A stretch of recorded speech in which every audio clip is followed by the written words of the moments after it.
Alrighty.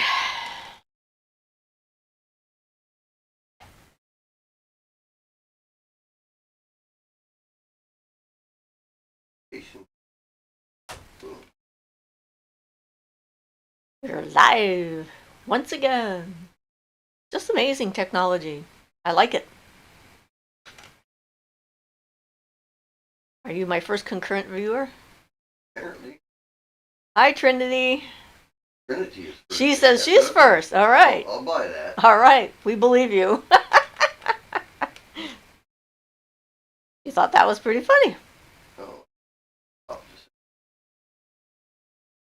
We actually had some really good questions come in this last time, so we got some subject matter, so yay. It's always good to have some subject matter to get started on. About gaslighting, part of the subject at any rate. Looks like more people are joining in. It's windy here. He says this is going to be good. You have things to share about gaslighting? I wouldn't be surprised. I think most of us have experienced that at least at one point in our lives. Such a strange thing. I looked it up to be sure, and indeed it is based on a movie from the 30s. So that was called Gaslight, and the guy was trying to make his wife think she was insane by turning the lights down, the gas lights down, and then pretending he didn't see it. So she thought, it was all in her head. Such a sweetheart he was. Yeah, nice guy to have hanging around, right? You're like, huh. So that's where we got the term. And basically, it's about people doing that to you. Rita says, hey, everyone, happy 4th of July. Hi, Rita. I had fireworks in my neighborhood last night and a dog growling later. Really early this morning, after I felt safe enough to open up the window to get a little bit of fresh air, then the dog next door was upset and growling. Hi, Canary. The travails of trying to sleep. Late. No, you are correct. You're not late. We just started. Holmes is here says. Trinity says, oh, the 30s? I would have never guessed. Yeah, well, that's why, gas lights, they were pretty famous at the time. We didn't have that much in the way of, electricity, although they had films, obviously. I think that's when they actually were producing films and playing them by lamplight, which is how some fires got started, because cellulose apparently is extremely volatile. I didn't know they started those lamplight. Yeah. And then there were some pretty famous fires that happened in theaters because the projectionist wasn't paying enough attention. Lupine says, hello, I'm so happy I was able to make it to one of your streams today. Hi, Lupine. Nice to see you. Gnomes is here says, I'm a bit tipsy. It is 5 p.m. and a holiday. Well, so long as you can type, I guess you're okay. Well, what do they say about an Irishman is never drunk as long as he can hold on to a blade of grass and not fall off the earth? Is that what they say? That's one of the things my mother used to tell me when I was a kid. I'm not sure why. It's just like one of those weird things that sometimes parents share with their children that doesn't really seem to have any basis in reality whatsoever. Or is a justification for being drunk? An excuse? I don't know. But what have you. Ryder says, hello, hope everyone is well. Hi, Ryder. How's the weather where you are? We're windy here, but clear. And not too cold, so our subject today is the questions that have been asked is about basically being involved in a group of people that then are trying to convince you that whatever is wrong in the group is your fault. And that can be from a, hardened cult to a casual, less intense kind of relationships. It sort of happens everywhere. Gnomes is here, says, Irish blood, Celtic, witch is in my blood and is my way. Canary says, hello to Ryder, and Ryder says, very dodgy, keeps changing. Weather is like that. Changeable. Hi, did you have a better week, Canary? Ryder wonders, how is Canary doing this week? It's a good question. We all wonder. as we wait for the answer. I'm trying to remember what happened last week. Well, it's interesting watching from over here because I can see how much of a delay there is between saying it initially and before it comes through over here. Uh-huh. Gnomes is here says, I only have one question. Is it bad to have done a blood ritual that I can't fully remember for an unknown reason? Well, it's pretty hard to answer. Well, yeah, that's a difficult question to answer because if you don't know what you did and you don't know why you did it, you don't know what potential consequences there could be. So I guess you're in for a big surprise. And one day you might figure out the answer to that question. I was 15 and just 2 years in at the time. What was it to accomplish, I He guess? doesn't remember. He said He can't fully remember for an unknown reason. Hi, Jonathan. We were just talking about you and hadn't heard from you in a while. It says it was a binding ritual to the goddess Diana. Okay, I haven't gotten that yet. Here we go. It was a binding ritual to the goddess Diana. Well, it sounds like you connected yourself to the goddess of the moon, Diana, so that would be where you're at. It's not necessarily bad in itself, blood ritual. It's more the intention that goes along with it.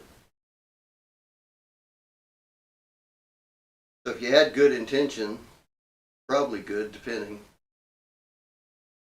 So let's see. Jacqueline is driving from Virginia back home to Michigan.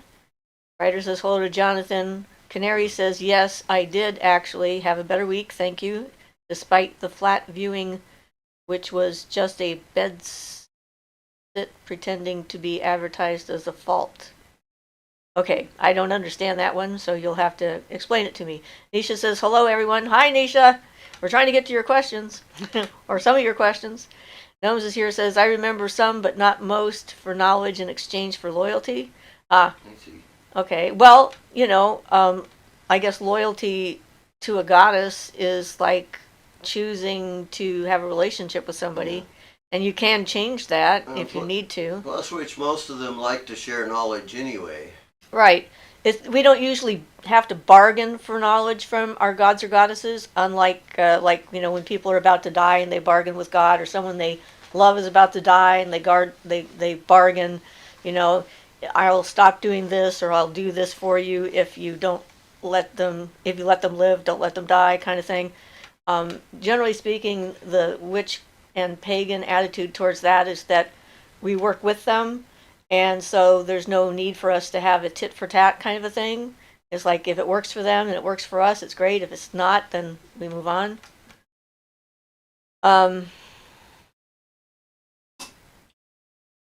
So Ryder says to Canary, nothing is ever like the pictures. Canary says, guess I don't have to move the spirits out after all.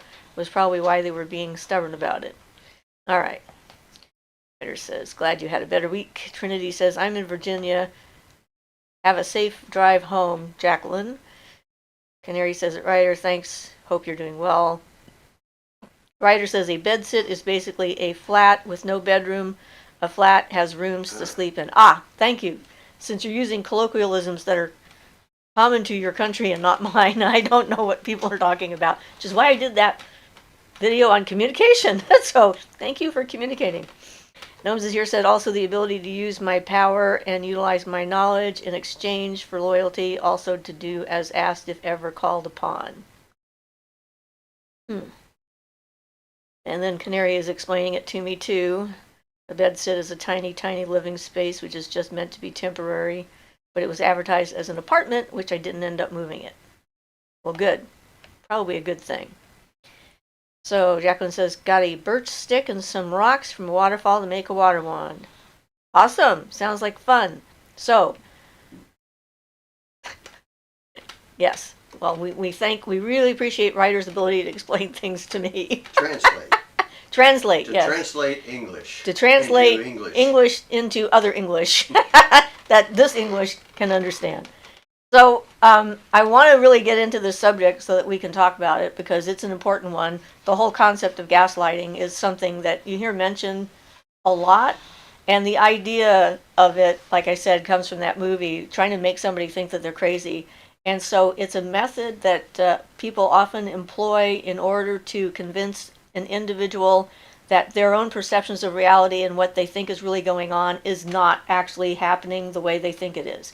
So it's an effort to undermine your instincts, your intuition, your whole sense of reality and what's happening in front of your face. It can be as far into that as you can be being physically abused, and then everyone around will tell you that that's not what happened, that you weren't actually physically abused, or you can witness someone being abused and they can tell you that you didn't witness it. It sort of makes you feel like you've gone slightly over the top insane, like you can't trust yourself. And that's the purpose of it, to make you uncertain and so that you don't feel that you can trust your own perceptions, your own eyes and ears and everything else. And it can be used as a method to indoctrinate people. And if you can make somebody believe that everything is their fault, then it's sort of a power over attempt. You gain power over someone else's psyche by making them see reality the way you want them to see it. So if you're the victim of something like that, you feel really off balance and off center and just really out of sorts. It's quite something. So, yes, that's what gaslighting is. And I think it probably happens a lot more frequently than we even realize, because a lot of times we'll say, if somebody's trying to say that your reality is not your reality and this happened, it didn't happen, or you're not the person you think you are, they're undermining our self-confidence and our knowing of ourselves and who we are. And when they're doing that, it gives us, it makes us question everything that's happening to us. And out there in the world, a lot of times people will see that and then they'll say, well, they're just living in a different reality than you are, and so these two realities have nothing to do with one another, and these are just their personal beliefs or their personal experience of reality.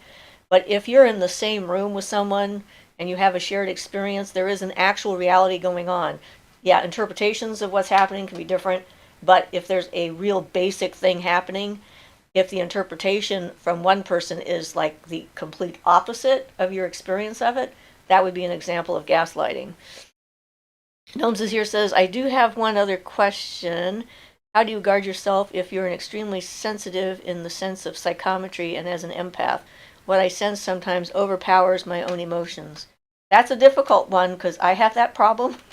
So you just try, if you're going to use psychometry, in order to read an object, you have to open yourself up and allow yourself to feel the feelings. So the better you're able to ground those feelings afterwards, or have an object on you that will help ground the intensity of it, like smoky quartz or obsidian or something like of that nature, then you can put it in there. But generally speaking, you just have to do self-care afterwards. I've had some intense experiences with psychometry, and like at this point I can't take the risk of touching a Tibetan crystal ever, because of having read a group of Tibetan crystals and what I saw and what I experienced. Ian just made a popping sound over there on his computer table and startled himself. So it's you have to decide what you're willing to do, and grounding is important. When I had one of those spontaneous things happen in an antique shop where I ended up in front of a whole bunch of Nazi memorabilia that was actual real stuff, and experienced all that energy, I had to get to a park as quickly as possible and throw myself on the ground and let the earth kind of absorb it. So if it's an accidental thing like that, you have to take whatever action you can. But if you're doing it on purpose, you can be in an environment where you have access to that kind of grounding energy or something like that. So that would be my advice. Jonathan says, I'm super excited about the group healing energy raising next week. I'm not throwing my name in the hat this time round, but I'm ready to raise some healing energy. All right, good. I'm very excited about it too. We'll see how this goes. People are sending me names and stuff, so and we almost have the video together, and I did a short little promo that we need to put up And then I'm going to put a thing up on our community page so people can put their names there for people that they want to send energy to. And then I'm going to write all that stuff down before we start. So the stuff I get in email and the stuff that I get through our community site part, and we'll read those names first one at a time. So, yeah, I'm looking forward to that. Jonathan says, gaslighting is powerful manipulation. Everyone needs to watch that movie. I recommend it often. Writer says, at Jonathan, I've never seen the movie. I do want to see it when I get the chance. Yeah, I mean, there's a couple of movies that have been done since then, too, that are similar. One about a phone ringing. I'll have to look some of those up and give you some recommendations. Canary says, do we need to send full names or just first names? Well, if you want the energy specifically to go to one individual person on the entire planet, I recommend a full name if you can. If not, give us some identifying thing like what illness they have or something that the universe maybe can target. If you're not going to be involved in the live healing ritual yourself to help send energy to that person and be the focus, I mean, that's the thing. It's like, it's going to depend. I mean, when I'm doing it in a group environment, I don't need to know the individual specifically, but You have to get linked to them. but you have to have some kind of a psychic link to them to send them the energy, because the universe, how many John Smiths are there across the planet? So if I'm sending energy, healing energy to John Smith, and I don't know where he is or what is wrong with him, I might be, I don't know, sending little bits of the same energy to all the John Smiths on the planet. And that's how I think about it. Dilution. A dilution effect, yes. So, instructions. Universe likes to have specific instructions. It's like, target this star date, whatever, in this place. So, yeah, I can't think of any other way to approach that. Writer says, I don't know if I will be working or not. I'm having more shifts thrown my way, but I will be around if I'm not in work. Okay, good. So the question, part of the question, let me review the question because I wrote all this stuff down to try and make sure that I knew what was being asked. So part of the question that was asked is about how do you regain your balance and stability after you've experienced being gaslit by a group of people. Now, like cutting cords, shields up boundaries, strengthens, etc., etc. So that would be part of that. And so, doing the exercises that we have and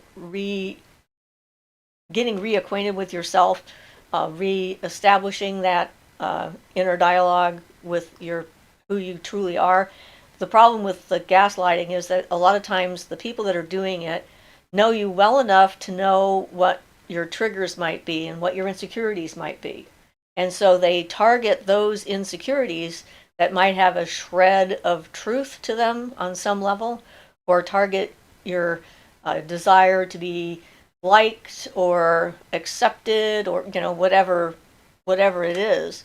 And so you have to work with what the trigger mechanism was that made you vulnerable to them in the first place, and work on that, and that will help.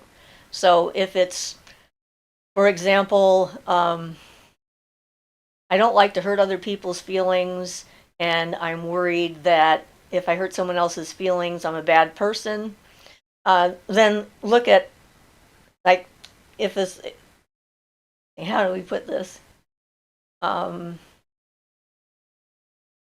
Everybody makes mistakes. Communication is about not correcting mistakes, but understanding what's going on, not just with yourself, but with other people.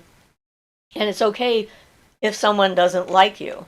And that's a hard one for a lot of us to accept, especially empaths, because, we want to have those good feelings coming back to us. So, do you figure out what it is at the core that is making you vulnerable to that kind of a tactic, and shore your own psyche up with that? And also talk to the people who know you better, If you have people that know you better, ask them what's really going on and who you really are, and consider that the reflection that someone has of you that knows you well versus the reflection that someone has of you that doesn't know you well, whose is going to be more valid if you need to have some kind of an external Not only reflection. that, but it's always going to be a certain amount of a projection on the part of the other person because that's how people are. Yes, projection is pretty common. And we don't really know each other well enough, none of us do, to be able to always identify what it is the other person's projection is based on, and if it's based on something, or if it's just like a tactic that they use in order to get someone to behave the way they want them to, which is the common tactic that they use in all kinds of cults, whether they're religious, spiritual, or intellectual cults. Yeah, so, it's anything that can undermine your self-confidence is something to be wary of. You know, it's a red flag. If a group of people that you're engaging in conversation or social activities or whatever with are doing things to undermine your decision making, like trying to make you do things you don't want to do and try to rationalize that there's something wrong with you for not wanting to do it and try to position that desire to not do it as a failing on your part. Like my first husband, he tried to manipulate me using my desire to be a good person and the idea that being jealous is not a positive thing. Therefore, I needed to learn how not to be jealous, and in order to not be jealous, I needed to be able to watch him have sex with other people and not be jealous in order to prove that I was more enlightened or more complete or whatever. And that would be a good example of that kind of manipulation that I know from my own personal experience. So Jonathan says that, did I miss one up top? Okay, I did. Ryder says, it's so hard to trust anyone again after something like that happens, and it takes time to trust yourself too. Absolutely. Jonathan says, making someone doubt themselves is ugly magic. It corrodes your natural authority. I have a good friend who is not clumsy. I've known her for 13 years. Her husband has convinced her she's clumsy. It's sick. Yeah, that's terrible when you see that happening to someone that you know and care about, you know. And that's to make somebody, to undermine their self-confidence is part of what gaslighting is for. Ryder says, if I don't like someone, I don't go out of my way to make them think they are crazy. I stay the hell away if I can. Don't want them in my energy. Wise choice. I mean, who has the time to try and make everybody that you ever met in your entire existence happy with you? It's just not possible. Elsie says, hi, Siofra. Hi, everyone. Hi, Elsie. Jackie Smith says, never understood the point of manipulating someone like that. It backfires on you in the end. Yes, I say it's true. Ian agrees with Ryder on what she said, and I do too. Jonathan says, at Ryder, problem is it's normally done subtly over a long time. And that's true too. It's like, it's not, they don't just jump in immediately and say, hey, watch me have sex with this person. They start off slowly. They, like, with the ideas, the intellectualization and stuff of it, and making it sound logical or rational or reasonable or what have you, and work your brain around to the idea of doing it and short circuit your instinct. And yeah, it's just evil. My opinion, definitely evil. Pandora Love says, wow. Yes, it was a bit of a wow. Frog in a pan, huh? Okay. That would hurt. If you were a frog, if the pan was on high, I mean, if it wasn't on, it wouldn't matter. It's probably another colloquialism I'm not familiar with, so I'll just leave it at that. But, the healing process after something like that takes time, because, like, I think it was Ryder that was talking about not being able to trust somebody after something like that happens to you.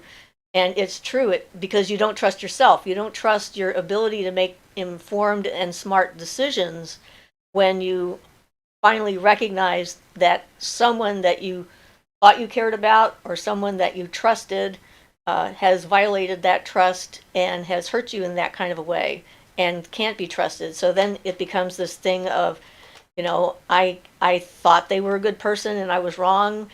So how can I trust myself to make better decisions in the future? And it's difficult for survivors of all kinds of abuse to get to the point of being able to trust somebody again. So that's something that just takes some time. Pandora Love says, "This is my first live session. I found your channel last week." Well, welcome to the channel, Pandora. Pandora says, "I feel that my trust issues hinder me. I'm working on it." Well, and it's okay to take your time. Trust is something that should be earned by other people, not something that's automatically given. And it should be earned through experience and time and, exposure to the individual, seeing them in different situations and so forth. If you don't trust someone right away, there's nothing wrong with that. And that's another thing that they like to throw at you. It's like, the words that people use. What's the matter with me? Am I ugly? Or am I not beautiful enough? Am I not, why don't you trust me? And they try to turn the tables on you to make it somehow your fault that they're that you're not as interested in them as they think you should be. Yeah, it's a crazy thing. If you put a frog in a pan and turn the heat up slowly enough, it doesn't realize that the water is heating up right until the moment the water is so hot it can't move. Ah, I remember that now. Thank you. Ryder says to Pandora, "Hello." Canary welcomes Pandora. Jackie says, "My dad has been emotionally abusive my whole life, and now he's mad. I don't want to talk to him, be around him." And that's your right to not want to be around him. And it's just too bad if he doesn't like it. That's like my opinion. It's like, yeah, of course they're going to try and make you feel guilty about that. Blood is thicker than water is a really popular way to try and manipulate family members into letting them back into your life when they're abusive. It's like, and then there's those biblical kind of things: honor thy father and thy mother, regardless of how they treat you. If they're the worst torturer in the planet, you're still supposed to love them. It's crazy. But that's my personal experience with that. Jonathan says, "Welcome, Pandora. You found an amazing place." Pandora says, "That's good advice." Hearts, thank you. Desideradum says, "Howdy. Had a question about cleansing your space with sage, frankincense, etc., or lesser banishing ritual of the pentagram without offending Fey visitors. How to invite them to visit while maintaining a spiritually clean atmosphere." Well, I've never had them be upset about doing the lesser banishing ritual of the pentagram or having cast a magic circle or anything. I just let them know that they're welcome, and they just come right on in. So I don't think that there's a problem with that. My space is pretty spiritually clean that way.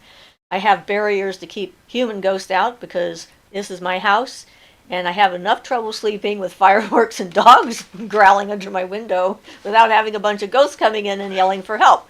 So, you set your boundaries, you tell what the boundaries are, and with the Fae you can set boundaries as well. You can give them rules to follow and so forth, and then they know that they're welcome under certain circumstances and will not be welcome under others. So I don't see an issue there. I don't think that they look at it the same way that we might.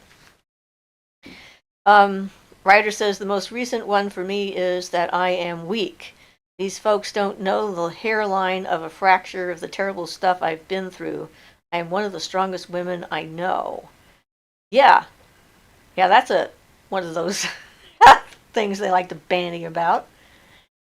I guess to remember that people don't really know you at all when it comes down to it, and your opinion of you is more important than theirs, especially strangers. I have discovered something. This is an interesting thing. If someone says, "Can I give you a piece of advice?" your answer should always be no. It's always no, because if they're asking permission to give you a piece of advice, what they mean is they know that you're not going to like it, what the advice is that they're going to give you. Otherwise, they wouldn't need to ask permission. And since you gave permission, you can't blame them for it afterwards. It's a trick. That's what that is. That's a trick. Jonathan says, "That's awesome, Ryder. Wish your strength for more people." We all need to be strong. So, let's see.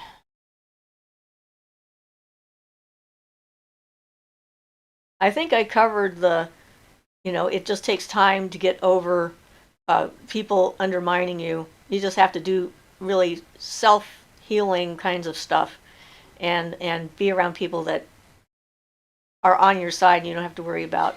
But there's another question that came in about how to talk with a coworker about being inappropriate and getting their behavior to change. So that is a tricky one in that it's going to depend upon the coworker. If they are undermining you or doing sexually inappropriate conversation or belittling kinds of behavior, the only thing I can think of is, just stating something out pretty straightforward that says, I already know about that. Thank you very much for reminding me, or it's not appropriate for you to talk to me that way, or this conversation is making me uncomfortable. I don't know. It's going to be, it's difficult to have sort of a blanket overall kind of answer to that because it's going to depend on the person you're working with and what their personality is like, I would think. Trinity says, I plan on putting blue water out to dispel evil and provide protection. My only issue is figuring out what to do with it in the morning. Any ideas? Blue water. Put it in the ground afterwards? Is that, you're trying to figure out how to disperse it? And in the earth is probably the best way because the earth will take dirty water and turn it into clean water and separate out the icky parts and turn it into fertilizer and grow something with it. So I consider the earth the best filter for anything like that, so long as you're not dumping it right at the base of a tree, because then you might get a concentrated form of it. Cat Russell says, I will listen to your advice, then I will decide to take it or not. It's not a bad way of phrasing something. Pandora says, loud and proud. Jackie says, can you talk about the basics of banishing, please? Okay, we'll get back to that in a second here. Someone won't stop, put their name in a cup of water in the freezer. That seems to be a standard thing. Basics of banishing. The idea is to banish negative energy that's not working for you, that's not, or negative presence, or to create an environment where negativity can't thrive. So there's passive banishing, and that having a positive energetic atmosphere sort of creates a natural barrier against negativity, not in the ultimate sense of positive and negative ions, but in the emotional sense, let's say, intent kind of thing. So if you are actively pursuing a path and you are filling your space with that energy, then it creates its own natural barrier against things coming in. If you have something already in there, then telling it needs to leave and making it go away is what we're talking about. And in a household, there's numbers of different techniques and that different cultures use for that. A household, a person can use just a basic broom and sweep the negativity out the front door after going around the entire house to get it away. And it's part of using your natural authority to create the space that you want. Like attracts like. So if you don't have negative energy in your environment, negative energy isn't attracted to you. It's not like it sends up a flare to the other side and says, oh, let's see if we can take that person down a peg or two. I don't think it works that way. So Jonathan says, my mantra, do self-love spells and listen to Siofra on boundaries. The solution for a plurality of topics discussed in this forum. Thank you. And true, boundaries are really important. Jackie says, I think I might have to use that freezing spell soon. Canary says, at Jackie, freeze them in their tracks. I think it's probably one of the most used spells next to love spells. Yes, I do believe that's the case. And if they suddenly are not in your life anymore, you can always take them out of the freezer. And Ryder says, that was exactly my intention when I did the freezing spell, Siofra. That's brilliant, you just said that. Never to hurt the person or being just to freeze the negative and unwanted. Mary has joined us. Hi, Mary. Hi, everyone. I'm excited. I got off work early. All right. Awesome. Eddie says, finally got here while you're live. Firstly, I love your videos. They're super informative. And secondly, today is my birthday, and I was wondering if there are magic things to do during this time. Happy birthday, Eddie. And I don't know. My husband ran across a spell once that was like to call forth a spirit to give him a present on his birthday, and he had to translate it from the Latin or whatever language it was in. I think it might have been French, but that was basically it. You're supposed to say these words, they don't explain what they mean, and they turned out to be, you're asking the spirit saying, it's my birthday, please give me a gift. So only 364 days of the year would that not work or be a really bad idea because you would be lying about your birthday. So, but do something nice for yourself. And, it's like, it's the day we came into this particular body, so, it's got some importance to it. So Desideраtum says, had another magic-based question about silencing and ideally removing a really loud negative bully of a neighbor, but I don't know his name or birth date. Honestly, I'd like Berkeley PD to take him away. I actually just made some get the hell away, move away from me powder the other day for 2 different people. And in the idea of, it's in that book, 5,000 Spells. The idea of the powder is to sprinkle it in the footsteps of the person, and they step on the powder, and it makes them want to leave. From a psychological, subconscious perspective, the things that are in the powder are things that are uncomfortable, like black pepper, cayenne pepper, salt, sulfur, and I added some hydrangea blossoms ground up in it.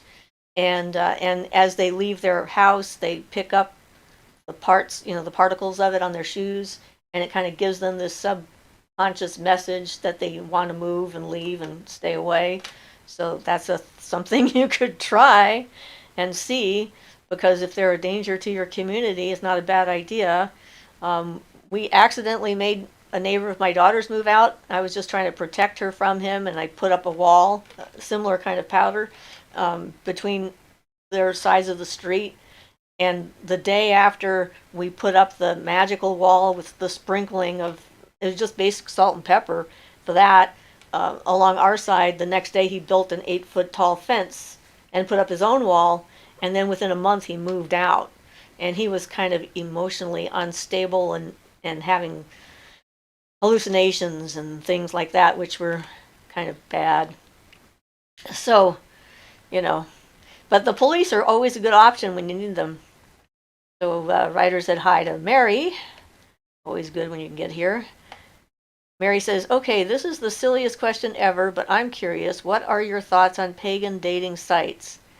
They're probably just as bad and dangerous as any other dating site out there. And they probably have just as many trolls on them and just as many liars as any other site. So beware. The only thing that might be good about them would be that at the least you would have one thing core in common. But then again, remember that even paganism, there's a lot of different kinds of pagans out there and a lot of different types of paganism. And just because they identify as a pagan doesn't mean you're going to have any of those things in common either. So that's what I would think. Buyer beware. Ask some really good questions. It is at least takes the one question off the table of letting them know, I'm a witch, and see what happens.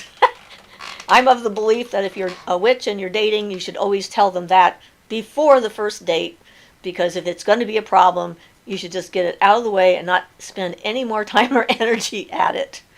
Because you gotta, you have to find people that accept you for who you are, and that would be a big red flag. If they said, oh, let's get together so that I can convert you to some other form of religion because I think that you're insane, but I think you're cute, and I would like to have sex with you, but I want to change your personality first, So there. Elsie says, happy birthday, Eddie. Jonathan says, Trini, I use the toilet for some of that stuff. A simple, ancient, personal cleansing spell is to draw negative energy out of yourself with an egg. I do that and then flush the egg. Waste disposal. Yeah, that's actually not a bad idea either with the water to put it down the toilet, because that is built for sewage. kind of stuff. So it's already created for negative waste. Let's say. Eddie says, I love that. Thank you. Jackie says, Eddie, happy birthday. Hope you have a good one. Trinity says, sounds like hot foot powder. I think that's what it's called. But I call it get the hell out of here powder. Something like that. It has sulfur in it, I know. It does have sulfur in it. Charity says, my oldest son's birth dad recently died. How can I make peace with his spirit? I think he took his life. I want protection for my sons from how their birth dads chose to live. Okay. Well, making peace with someone who is gone there's various different ways of doing that.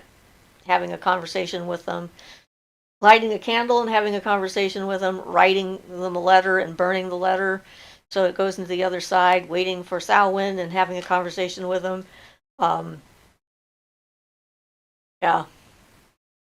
I'm not sure exactly how you protect his sons from, from that, because I don't know what that actually is. Yes. But a lot of times the things we want to protect our children from are things we can't protect them from, unfortunately. They have to learn their own lessons and make their own choices. And you can see them going in the completely wrong direction and maybe making really bad life decisions and not necessarily be able to do anything about it. Okay. Ian's going out briefly. So, Desert Rodham says hot foot powder. Yes. Jackie says, I've heard holding a broom upside down will get unwanted guests out of your house. Well, actually, yeah. Putting a broom in a corner of the room where an unwanted guest is. That was probably the first spell I knew I did. I had read it in Bonowitz's book, Real Magic. He was talking about some folk magic that he had run across, and one of them was the broom, of putting a broom in a room, in a corner of a room where an unwanted guest was, and they would leave within, I think, 5 or 10 minutes or something like that. And I had that happen to me where this guy came over. He was, I don't know what he was on, stoned on some crazy thing. He was acting all out weird, thought he was going to try and have sex with a dog and all sorts of stuff. It was like freaky. And without even thinking about it on a conscious level, I walked into my kitchen, I picked up my kitchen broom, I walked into the living room, and I put the broom in the corner and sat down. And then I thought, that's interesting. I think I know why I just did that. And within a couple of minutes, he became paranoid. He thought we were narcs. He thought our house was surrounded by the police and he had to get out of there. And he was out the door, just bam, like that. So it worked perfectly. And so, I think part of that is, again, you're speaking to the unconscious part of somebody or the subconscious part of them. And you're activating this fight or flight. In this case, flight. It's like, yeah, they may not know anything about magic at all, but it doesn't mean they won't respond to it. Ryder says, I powdered around the outside of my flat today some protection witch's salt that I made, mixed with sulfur. Very powerful stuff. I rarely use it. Made with the charcoal left over from magical fires. Sounds awesome. I had to order some sulfur, and in order to order it, I had to get 5 pounds of sulfur. I have a lot left over. Canary says, I'm going to make me some of that get the hell away from me powder. Can that work to get someone away from someone else? Well, I mean, I'm giving it to 2 different people to help them get rid of someone that they don't want to have around them. So we'll see how this works, right? It'll be an experiment. I handed one batch off on Friday, and that person has family members that have moved in and refused to leave from an extra, like a guest house that she has on her property. So we'll see if that works. And the other one is a different situation, trying to get someone who's harassing her to go away. So Elsie says, what's the properties of hydrangea? I don't know, but it was on the list of the super duper powder. So, and my friend who needed the powder happened to have some dried hydrangeas, so she gave them to me, and I ground them all up and put them in the powder. It's like, I don't know. It was in the list of ingredients, so I added an extra ingredient. I thought I'd combine the 2 together and, like, get them all as much as possible. Canary says, laugh. I don't want to date anyone who isn't on the path because there would be little to relate to because I would feel as though we were in completely different worlds. This is true. Mary says, I love that answer about dating sites. You're welcome. Ryder says, would be lovely to find a person that is that open-minded that I don't want to change me in any way. Yeah, I mean, that's the thing, is to find someone who accepts you for who you are is such a rare thing, and I'm really lucky that I managed to find that, and Ian feels just as lucky that he found it as well. Yes. That we accept each other just the way we are, quirks and all, imperfections and all, and, everything. Mary says, oh, wait, Desiratum says, ha, I've got a sprig of deep crimson hydrangea that's beginning to wilt, ready to use. All right. Dry the flowers and let them go.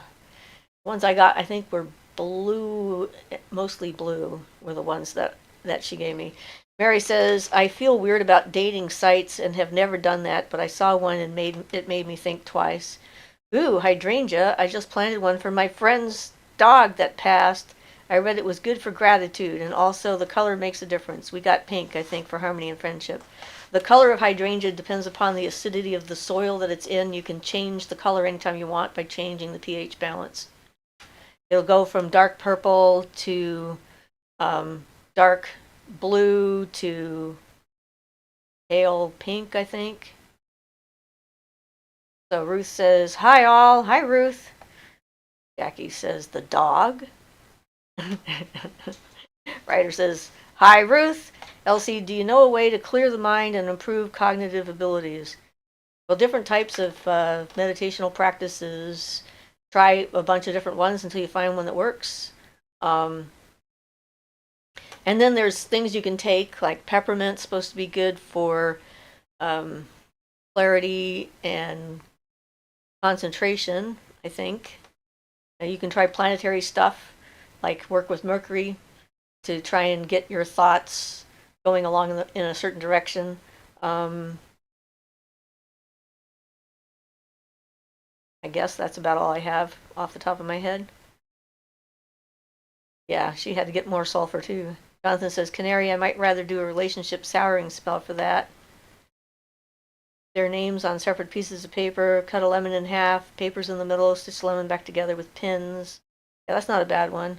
Sometimes you can also put people in a potato and bury the potato and let the potato rot away in the ground. That's just for one person, though, not for two. Desidratum says, Charity, do you think your son's birth father may be an earthbound spirit now? Dion Fortune's Psychic Self-Defense has a lot of good information. Sometimes suicides do become earthbound. Ryder says that Jonathan, you dark horse. Canary says, that will probably work better, thank you. So she's appreciative. What an interesting flower. Yes, changing color depending on the pH. In fact, I met a hydrangea fairy, I guess. Well, yeah, it was. Come to think of it, that was up at Blue River at the hot springs up there.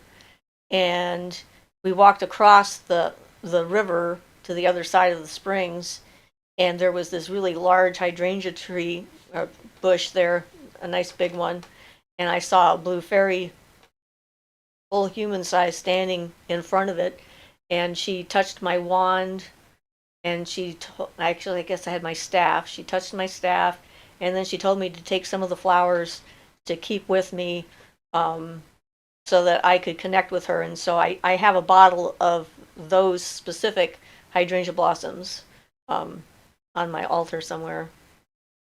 Yeah, I forgot about that. Sometimes I have too many experiences to remember them all. So, doesn't gray candles help with clarity too? If you charge them up for that, I imagine, or yellow candles or what have you. Jonathan says at Ryder, because I know how to do it doesn't mean I do it. Yeah, this is true. Just because you read a book about it doesn't mean you're going to start practicing it, because knowledge is a good thing to have. So Canary says that Jonathan and Ryder, you guys, the situation is quite bad. I wouldn't just do it just because I didn't like someone, rest assured. Well, and we all need to, you know, make our own choices and decisions about that kind of stuff. There's consequences no matter what we do or don't do. I mean, not acting has got its own set of consequences that you have to deal with. So it's not like you can avoid potential consequences in life by not doing anything at all. So Ian says at Trinity, water-related things will help with clarity, so blue-green stuff. So yeah, and the mercury stuff would be like yellow-orange kind of stuff. Yeah, actually just doing some work with water in general. Helps to quiet the mind and Gazing on clear. a quiet pond or lake or something like that. Kind of absorbing the feel of the water. The depths of it. Someplace it's not all muddied up. But yes. Yes. Well, I mean, if it's the ocean could be like roiling like crazy and all sorts of stuff, but underneath it's quiet because the waves don't go all the way down. So that's what I think of if I'm trying to think of deep, still waters. I think of that kind of thing because it's a good world example of that. Water will help with clarity for sure. So Charity says, thankful he gave me my boy, peace, light, and healing. Eddie says, interestingly, I find black candles to be good for concentration.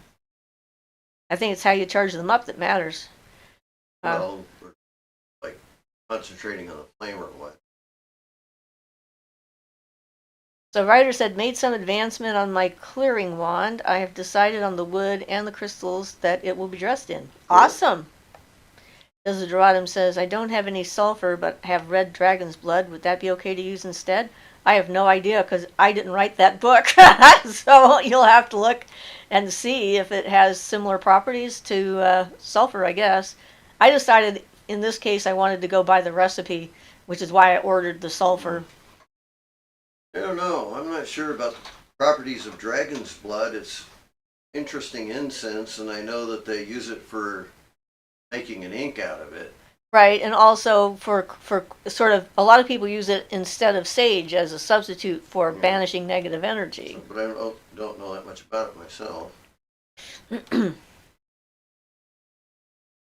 So Trinity says, at Ian, I never thought about that blue-green, but it makes sense because the ocean is good for that. Ryder says, at Desideradum, dragon's blood is brilliant for making whatever you are doing more potent. And Jonathan says, Canary, you do you. I won't judge you. LC said, thank you for your responses. All right. I got them all read, at least for the moment. So now what? I think I answered the questions that came in as well as I can under the circumstances. But anyone else has some questions, throw them at us and let's talk about them.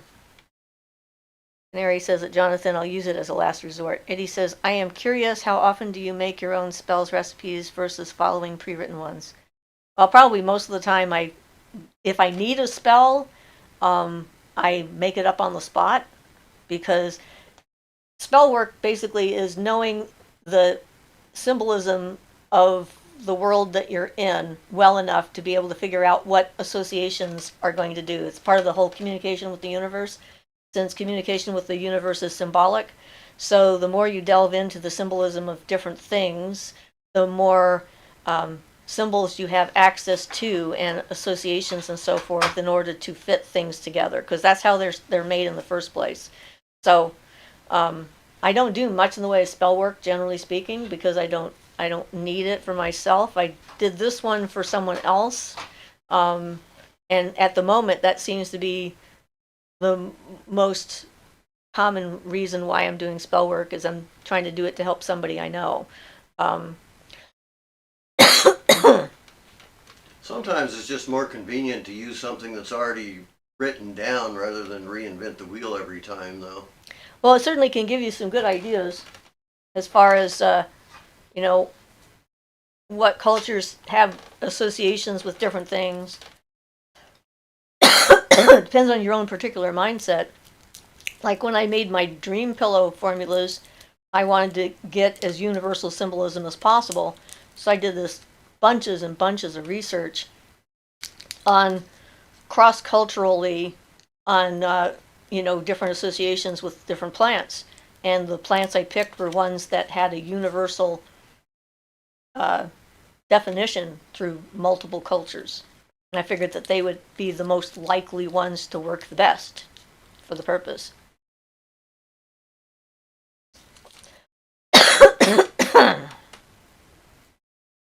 Okay.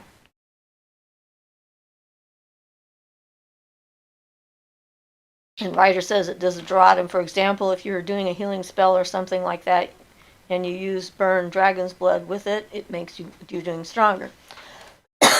So she considers it an amplification process. So Jonathan says, Siofra, can you talk about the plan for next week, times, goals, rules, etc.?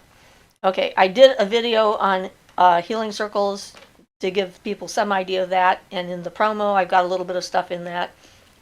But basically, although I did find out today people can rewind like back to the beginning, I don't recommend doing that because the purpose of this is to be all at the same time wherever we happen to be.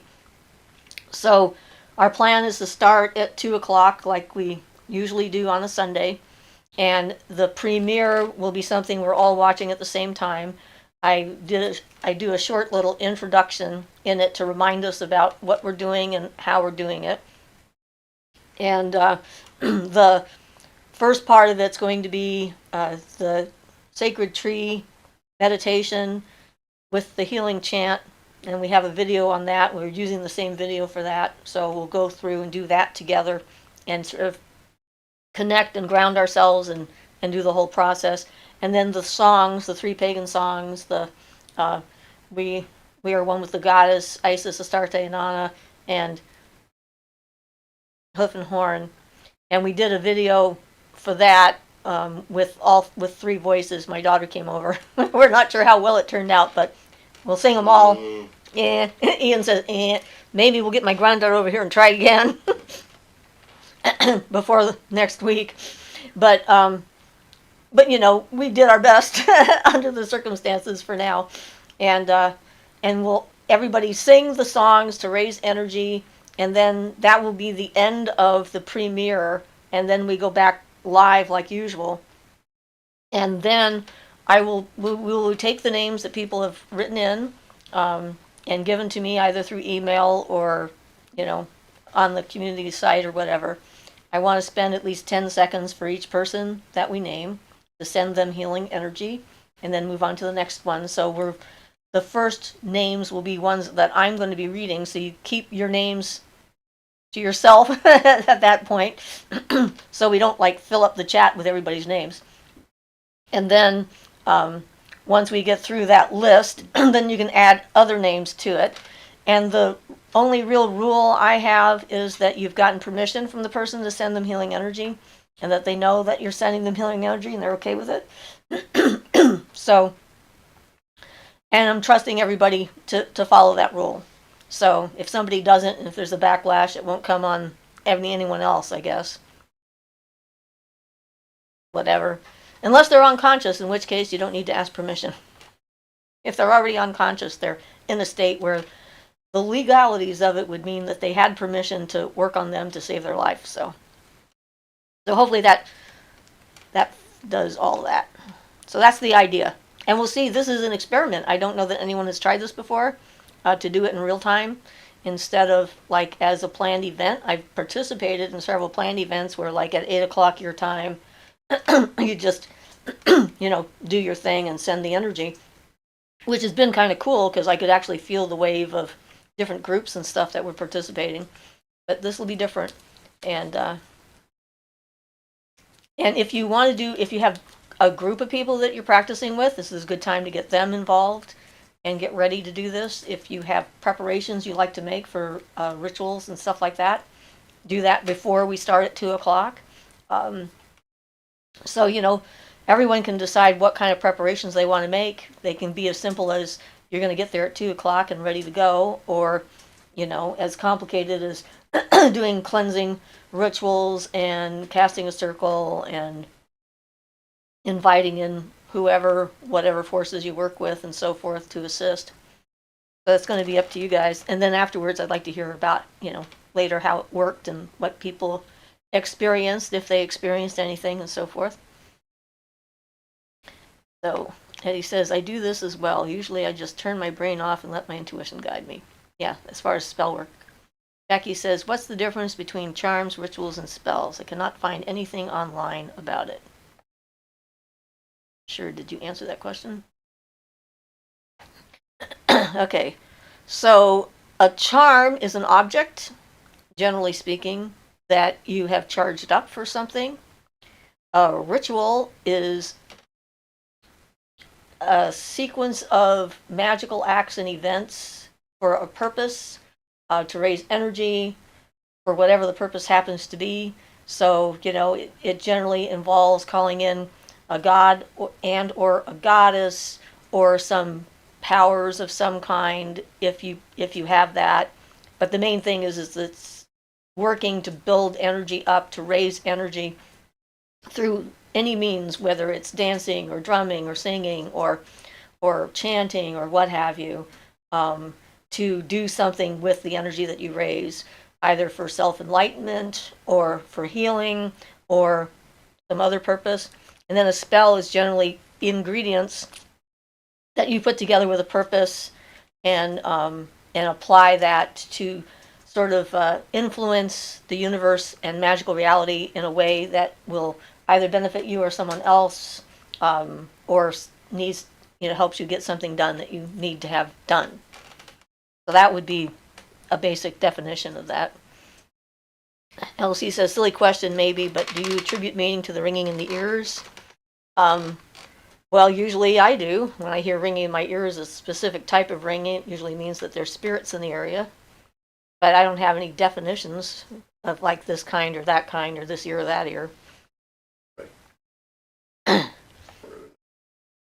Lupine LaFay says, I dreamt this week that I was talking to you and Ian about different lakes and the spirits that were inhabiting them. It was a fun conversation and I was disappointed when I woke up. That sounds wonderful. I like that kind of conversation too, so I'm also disappointed that you woke up. Writer says, looking at my dragon's blood now, it says, been used for thousands of years in India as part of rituals to drive away evil and negativity. Nice. Also used to increase the potency and power with its strong herbal and spicy fragrance. Sounds like a good thing all around. LC says, I've heard that dragon blood lift up the energy. Desideraatum says, how would someone find a reputable medium to help paranormal investigators actually help spirits? I'm okay, but just curious. I don't know. I mean, again, this is kind of like a pagan dating site. I mean, if you shake the trees, you're going to get as many people who think they're mediums that aren't. Yeah, I've never met, other than my wife, I've never met anybody that I thought was a decent medium, and I used to go to all the psychic fairs and things like that around Bedford area. A better phrase to use, to try and find someone who's good with the paranormal investigations would be a rescue medium. That's sort of a niche part of being a medium. I am a rescue medium, and the idea of that is that I can communicate with and help spirits to cross over and get information from them. But it's like anything else. You have to be skeptical, interview, try them out, have them come around and see what happens when they're there. If they're completely foo-foo, you'll figure that out pretty quick. And if you have someone else that you know that also has abilities, like when we do our paranormal investigations, when there's a group of us, we always have everyone go individually into each room and not talk to each other, and then we compare notes. And so it helps us to weed out random thoughts that might just be jumping in our head and not have any meaning. And if everyone has the same feeling in the same location, we're pretty confident that that's actually what's going on there. So even when you're real, there's still things to do in order to check yourself and not, I don't know, be swayed by your own hype.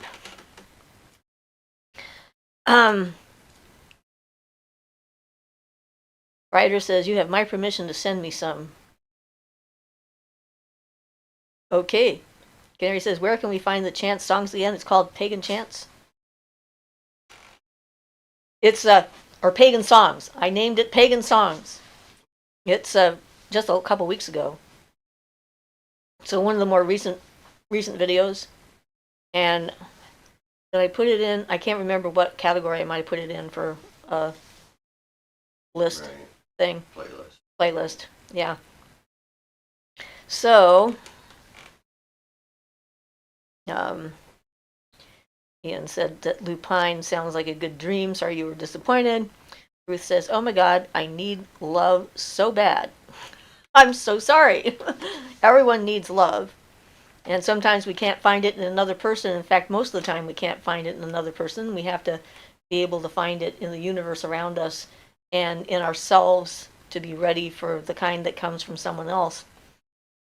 Desieratum said, by the way, I did some research on Ed and Lorraine, the famous paranormal investigators. They were good people, helped cross folks, kind to nature spirits, but called in priests for dark entities. Yeah, well, you know. And they're on the other side now, so we can't ask them any further questions. Ian says that ringing or noises can be due to kundalini. That's true. Or other things. I would be cautious about describing a particular meaning. Desidratum says they were Catholic, but were pretty knowledgeable about most paranormal phenomena. Loved the Fae. Yes, but they also found demons and portals to hell everywhere. Elsie says, thank you, Ian and Siofra. You're welcome! Healing energy. Okay, yes, we can send you healing energy. You can send me some. You betcha.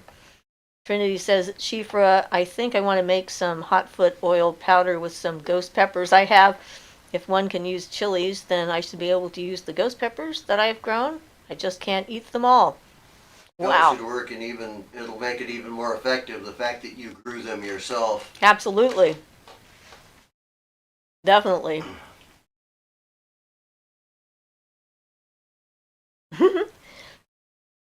Looks like Ryder would like some ghost peppers, yes. They're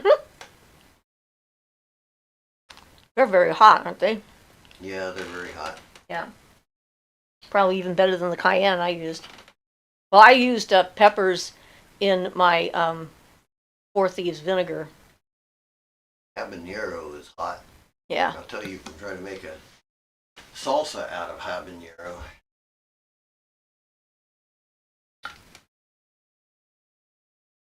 Ah, hey, we've got 21 people on at the same time. I wonder how many people will come for the live healing show. I don't know, I think we had like 31 earlier. Well, people have to come and go depending on what's going on. Somebody next door is banging. Trinity says, I would love to share. The plant is pumping them out. I also have some Trinidad scorpion peppers. Well, that sounds frightening. Wow. I like the name. Ryder says she loves all the hot stuff. I can't eat the hot stuff. I can't even hardly look at the hot stuff. I love it too, but it starts to affect me more With digestive wise, and yeah. It ends up with breaking. Face gets Breaks out and turns red. You're actually looking pretty good today, though. Your face isn't red. Yes, Neither's your chest. So. It's been better. We're not eating at restaurants and stuff, so making our own food is definitely. Yay. Mary says, I have heard that dragon's blood gets rid of not only the negative energy, but can also scare away very nice spirits. So be careful if you don't want to clear away everyone. I guess it depends on your intent when you use it, too. I suppose there's always the possibility that some spirits might be allergic to it for some reason that I'm unaware of. But yeah, do what you can. And, try and not... You don't want to live in a completely sterile environment with just yourself and nothing else. That would be kind of boring, wouldn't it? I had that, one of the Fae came in my room a couple of nights ago and was really strong smelling again. Like, I think the lavender one. But it was just amazing. It's just amazing to me how intensely overpowering the scent that they bring into my room can be when I'm laying in my bed. Jonathan says, Siofra, that reminds me, I think I use Four Thieves vinegar for a different purpose than you do. What do you use it for? I've been using it for making witches' bottles as one of the ingredients that I thought would be better than just regular wine vinegar or wine or whatever. I understand you can use it as a tonic and drink it, but I can't handle the stuff I put in it, so I can't use it for that. I got a nice big tall bottle of it. So that's what I use it for. I think you can also use it as a floor wash. You can put like a couple of tablespoons, yeah, in a bucket of water, and wash your floors with it, which gets rid of negative energy and that kind of thing. So writer says, Jonathan, I have made two different types, one that's edible to have on salads and to drink, and the other to clean with. Well, I think the kind I made could be used if I didn't have a problem with hot stuff. But yeah, they have a whole list of ingredients that are in there that are, you can vary them significantly depending on what you want to do. And so, I think there's a list of 20 or so ingredients, and you pick out a certain number of them. And some of them are pretty common, just in your own cupboard. Canary says, I am now concerned about people's drinking habits. I don't know. I'm not drinking the Four-Leaves vinegar myself. Desiderata says, a good antidote to super spicy and food, banana milk. Aha! Okay, I thought bread would be better than milk, though. Doesn't milk make the oils move more and increase their potency? Jonathan says, which is bottle for trapping negative stuff or warding it off? I guess it's for warding it off, not trapping it. And it's sort of like an old folk remedy kind of thing that a lot of places in our country, in the United States, have used, and people can still find them. Sometimes they actually even use a shoe and not just a bottle kind of thing. But the idea is that it keeps negative beings away from your environment. All the needles and the vinegar and stuff in there. And I added my own rosemary to it, because rosemary for me is a very protective kind of plant, and having grown it myself, it makes it more potent. So Mary says, I have wondered about letting people know that I date, that I'm a witch too early. Worried if things don't work out and they're not a good person, that they know my sacred rituals. So you don't share your rituals, just say, hey, by the way, I'm a witch, just thought you should know. And then if they ask questions, decide what you want to tell them. And then if they freak out, then you don't have to bother with them. Canary says that, Mary, you don't have to tell them exactly what you do word for word. Yes, absolutely. And I agree. You don't want to let people know that you don't know well enough to trust, because who knows what they might do with the information. And when I was younger, I found that there was a problem with men that were attracted to the idea of dating a witch. The fact that I was in my power and I was young and beautiful, and they were enamored of this, the notion of dating a witch. So even if they're into it, it's not necessarily a completely good sign. Those people were crazy. Canary says, at Mary, I'm sure they would be more scared of you and think twice about doing something negative, you would think. And he added, it's good to protect your sacred rituals from being profaned by someone who does not understand. Absolutely. Writer says that Jonathan, also to put on cuts to prevent infection. No, I never thought of that. Well, that would certainly I bet do it that. would sting, though. I bet it would sting like the dickens. Ooh. Probably as bad as mercurochrome when I was a Yeah, kid. that'd be exciting. Yeah. Especially if you put cayenne in it. Mm-hmm. Yep. I think I like hydrogen I peroxide bet it would better. work. I bet it would work, though. Yeah, in an emergency. Ew. Does not sound like something I would love to do. It does sting, but is so good. Well, I guess it wouldn't be any worse than pouring a whole bottle of alcohol on a sore. I don't know. You think about it. If you got depending on what you put in your Four-Leaves vinegar, if you got blackened salt in there, and you're pouring salt, vinegar, and ouch. Ouch. Yes. Canary has some very interesting faces there. He's like, oh, yeah. Jonathan says, that's the one I know. Four-Leaves vinegar to keep any illness away. And do you drink it too? Like a tablespoon a day to help keep the illness away? Because some people do. I think that's I don't know. Maybe. So, Desideradum says, after I burn sage, dragon's blood, or anything like that, I'll burn rose incense or spray rose water to fill the spiritual void with sweetness, which is an excellent that's a idea. good idea. Yeah. You don't want to leave, you don't want to just like get rid of all negative stuff without putting positive stuff in. Absolutely. I like to use sweetgrass for that because I just love sweetgrass. Jonathan says the COVID tests are still pending, but I did originate during the Black Plague. It did originate during the Black Plague, yeah. Okay. That's true. I think that's actually when they made it in the first place. So, and speaking of things, I still have one finger that is not completely healed yet. The middle finger seems to be almost better from the shingles. I have just a tiny little bit of numbness left on the inside near the top, but the index finger is still pretty numb all the way up here. So, but at least it's starting to change, so that's positive. Banana milk is a Korean antidote for spicy. Okay.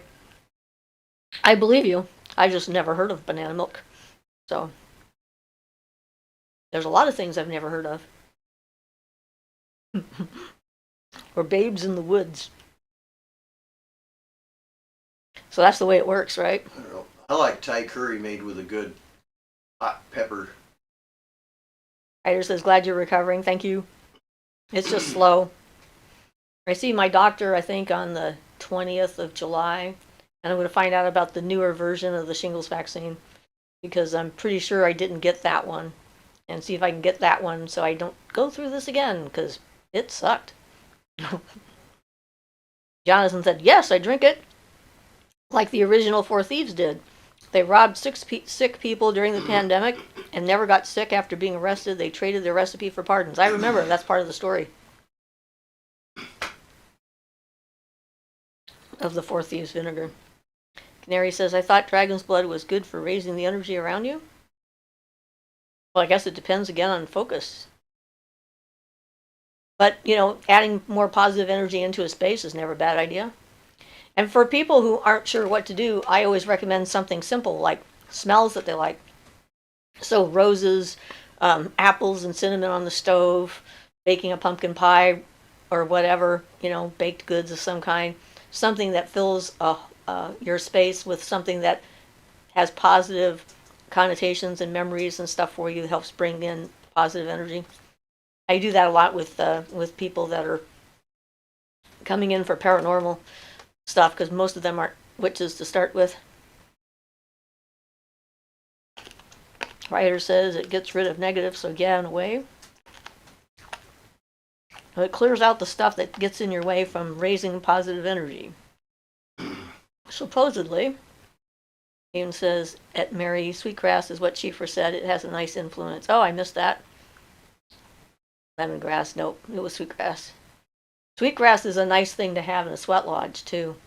It's much better for the participants than sage because it's when it burns, it's not harsh and it doesn't burn your eyes like sage will. So I've been in a couple of sweat lodges, and when they use the sweetgrass, it's definitely a more pleasing environment. Yeah, it's not so harsh and like driving away like sage is. Yeah. Yeah. More of it. And the sweetgrass grows all over North America, I think. In the Plains, Indians is where it was originally, but I think it grows a lot of places now. Not sure which tribe was the one that originated it, but it just smells sweet. It really does. It has a wonderful odor to it. A little hard to burn. Yeah, very difficult to burn. It doesn't burn very well. You have to keep a candle going and relight that sucker over and over and over again. So that's what I do. But I like just having it around even without burning it. You want to go grab that piece of sweetgrass over there and I can just show them what it looks like? You buy it in a braid.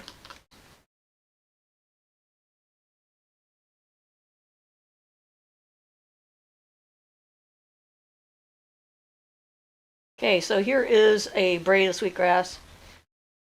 It's loosely braided. And there's this book out that's called Braiding Sweetgrass, which is a wonderful book. I recommend people reading. I haven't finished reading it yet. I'm a slow reader. But this is like just wonderful stuff. And I found a place that was selling it fairly inexpensively one day, and I bought a bunch. So I didn't run out. And just smelling the burnt end is nice. So yeah. So there's that.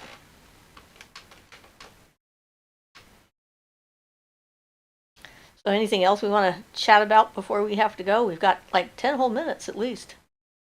We don't have to leave now, right? Anybody watching good magical TV shows? I don't think there's many on right now. Couple. Fort Salem. Oh yeah, Fort Salem, Massachusetts, whatever it's called. That one's kind of interesting. They just brought up this last one. They brought up the four qualities: the to know, to dare, to will, and to keep silence. Yes, they did, as part of their curriculum, which was kind of interesting. Clearly, whoever wrote the books that it's based on knows something about witchcraft and paganism. Writer says, I don't have a TV, but love those kinds of shows. So people watch them on their computers. I like it. It's a little more military oriented since that's what they're doing. They're in a fighting army, which is an army, but other than that, it's a good show. Canary says, I just watched the Gods of Egypt film from 2016. It was okay. Jonathan says, speaking of books, I'm interested in Dion Fortune, but I'm not sure what book to start with. Any recommendations? Well, I recommend Psychic Self-Defense Probably that would be the first. and Sea Priestess, which is a novel, but just so wonderfully written, and it's got all kinds of really cool magical information in it. So I would recommend both of those. I think I've read most of her books, though, at this point. Desidratum says, have you heard anything about spirits being intentionally harnessed and trapped in apophyllite? No, I have not. I guess they'll think of anything, won't they? I don't know why you would want to trap a spirit in anything to start with, because I consider that as like, bad form. Unless it's like boxes you trap the bad spirit in. Well, yeah, but that's still bad form, because then if it gets out, it's really mad at you. Well, I agree. That's not the best. Yeah. Anyway. Canary says, any high-level magic books that focus more on spoken word that isn't black magic? Focus more on spoken word. Well,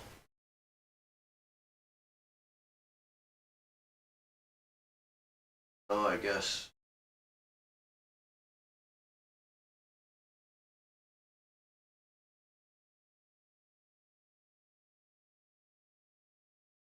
Apparently, at the moment, we're having a blank.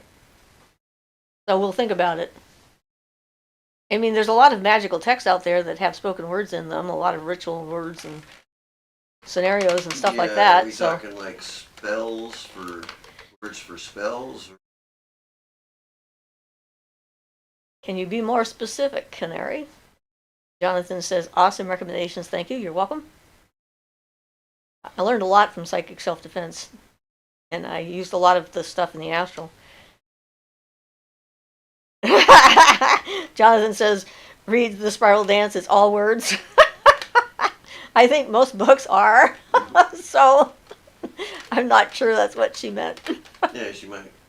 But then there's poetry and stuff like that. And there's a whole thing like chants Kabbalah, which is something else entirely. Well, then you got all. Yeah, I don't figure we wanted that, but that's using spoken word. Right. Well, the different kinds of yeah. Kabbalism out there. But then there's spells and chants, and spells get more powerful through repetition. So do chants.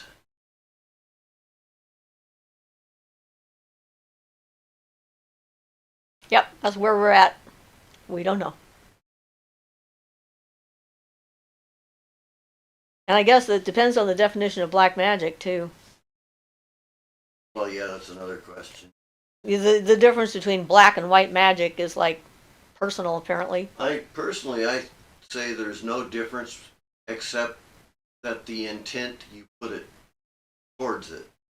Use it for bad intent, it's black magic. If you're trying to use it for good intent and it's good magic, you accidentally screw up, which can happen. True. I actually was calling myself a green witch before that became a popular thing, and now I won't do it because now everybody's got definitions of what that means. That's because I was, tired of like the black and the white thing. Are you a black good witch or a bad witch? It's like, I'm a green witch. Go away and leave me alone. Trinity says, I'm learning Latin just because and figured I could use it for some of my rituals. If you understand it, it probably works really well for that. If you don't understand it and there's no comprehension, repeating something you don't understand doesn't actually lend any power to it, in my opinion. I think that comprehension is more important than the actual language that's being used. Yeah, I agree with that. Your intention and your willpower to put it into functioning. So Desideratum watched something about pharaohs becoming energetic vampires because they aren't fed by priests anymore. Even feeding on energy from sewage creeped me out on so many levels. Okay, that would be kind of creepy. Jonathan says, I had fun tonight. Thanks, everyone. See you at the energy raising. Bye, Jonathan. Have fun wherever you are in South Africa. Stay healthy. Who knows if that's accurate at all? Writer says it Desideratum ew. Andy Oxide says, are you a fan of the alchemist Paracelsus? Well, I'm familiar with his stuff. I don't know that I'm a fan of any of them, but I've studied enough to begin to understand that it is a valid language in syntax, but you have to work at it to understand it. But yes, Paracelsus was pretty interesting. Writer says that Jonathan, bye, hun, take care. I don't know that much about Paracelsus specifically, though. I know he did a lot of healing.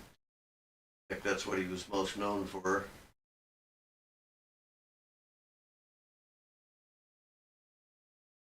Jonathan's still there. He says, writer, love heart. I think everybody deserves a love heart. Absolutely. Nothing wrong with some hearts. What somebody said, if people can hate for no reason, then they can love for no reason too. Mary says, see you next time, Jonathan. And it's true. I like that random acts of kindness. Just because. Not for any reason. Ooh, lots of hearts. Yep. Yeah, access to all kinds of fun hearts. I like that. Colored hearts. Yay. Well, it looks like we're getting pretty much done here anyway. It's an hour and 28. Yeah, I'm not too conversive today. I'm kind of cranky, so. Okay, lots of hearts. Yay! Writer says, it's been brilliant tonight. I loved it. Lots of great new ideas. Thank you. You're welcome. Moonfire says, hearts and crosses and hearts, which is health. Thank you. We always appreciate that. Thank you all for being here and keeping us company while we do this. Yes. It makes our day. What can I say? All right, I guess we might as well, since a minute is not going to be long enough to answer any other questions, so I guess we're going bye-bye to everybody. And the person I heard about catching spirits in stone released them into the earth. She asked them first if they wanted to go to the light. Well, I have no clue who that person is and what they thought they were doing, or whether they were doing it at all, or if it was all in their mind. So I guess we'll see. So yes, looking forward to next week and doing some healing stuff. So send us your names. I'm going to put up a thing on the community board so people can type names in there in one location. And we'll see you guys, and we'll see how this works. So awesome, everybody. Love you guys. Bye.